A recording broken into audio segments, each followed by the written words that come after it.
ഇത് ഒരു തമിഴ് കൾച്ചറിൽ തന്നെ ചെയ്യുന്ന ഒരു ഉത്സവമാണ് ഈ ഉത്സവം.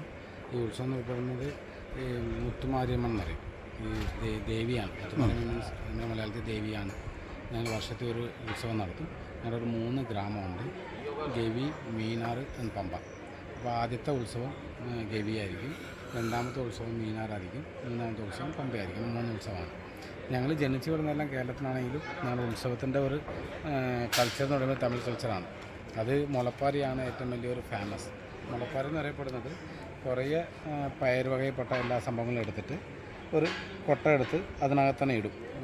ചാണകപ്പൊടിയും മണ്ണും കൂടി മിക്സ് ചെയ്തിട്ടിട്ട് 7 ദിവസത്തേക്ക് നമ്മൾ ഡി വൈറ്റമിൻ കൊള്ളാതെ റൂമിനകത്ത് തന്നെ വെക്കുമ്പോൾ അത് കാണുന്ന അതിനകത്തുള്ള ലീഡർഷിപ്പായിട്ടുള്ള 2 ലേഡികളുണ്ടാകും. അവർ മാത്രമാണ് എല്ലാ ദിവസവും പോകുന്നതും കാണുന്നതും അതിനകത്ത് വെള്ളം തിരിക്കുന്നതെല്ലാം കൂടെ.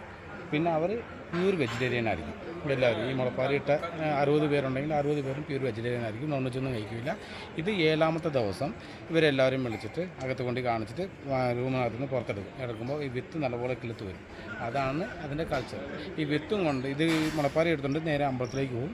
അതിന്ന് ഒരു ദിവസം അവിടെ അമ്പലത്തിൽ വെച്ച് പൂജിക്കും. ഇന്ന് ശനിയാഴ്ചയാണ്. ഇന്ന് രാത്രി ഇവിടെയുള്ള പൂജിച്ചിട്ട് നാളെ ഉച്ചയാകുമ്പോൾ ഒരു 12 മണിയാകുമ്പോൾ എന്ത് ചെയ്യും, ആ മുളപ്പാരി തിരിച്ചെടുത്തിട്ട് എവിടെ ഒഴുകി പോകുന്ന വെള്ളമുണ്ടോ അവിടെ കൊണ്ടുവരും.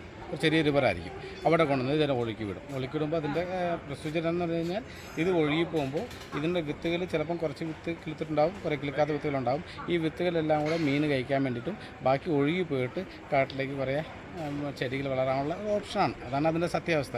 ഇത് ഞങ്ങളുടെ ഒരു കൾച്ചറാണ്. അതിലാഞ്ഞിട്ട് മാവിളക്ക് പൂജയുണ്ട്. അത് ഇന്ന് വൈകിട്ട് 7 മണിക്ക് രാത്രി ചെയ്യും. അത് മാവിളക്കാണെന്ന് പറഞ്ഞു കഴിഞ്ഞാൽ ഈ പച്ചരി എടുത്തിട്ട് നല്ല പൊടിച്ചിട്ട് അതിനകത്താണ് ഈ മാവിളക്ക് ഉണ്ടാക്കുന്നത്. അതൊരു വിളക്ക് പോലെ തന്നെ ഉണ്ടാക്കും. മാവും പഞ്ചസാരയോ ഇല്ലെങ്കിൽ ശർക്കരയോ വെച്ചിട്ട് നല്ല പാവൊക്കെ ഉണ്ടാക്കി ഉണ്ടാക്കിയിട്ട് അതിൽ തന്നെ വിളക്ക് കത്തിച്ച് അത് എല്ലാവരും അവരുടെ വീട്ടിൽ നിന്ന് തലയിൽ ചുമന്നുകൊണ്ട് വന്ന് അമ്പലത്തിൽ വയ്ക്കും. അമ്പലത്തിൽ അതൊരു പൂജയാണ്. ആ പൂജയൊക്കെ കഴിഞ്ഞ് രാത്രി 10 മണിയൊക്കെ ആകുമ്പോൾ ഇത് വീണ്ടും എടുത്തിട്ട് വീട്ടിൽ കൊണ്ടുപോയി ഒരു പൂജ മുറിച്ചെന്ന് വെച്ചിട്ട് അവിടെ പ്രസാദമായിട്ട് എല്ലാവർക്കും കൊടുക്കും. നമ്മൾ ഒരു അമ്പലത്തേക്ക് പോകുമ്പോൾ ഒരു പ്രസാദം ഉണ്ടല്ലോ, ഈ ദേവിയുടെ പ്രസാദം എന്ന് പറഞ്ഞാൽ മാവിളക്കാണ്.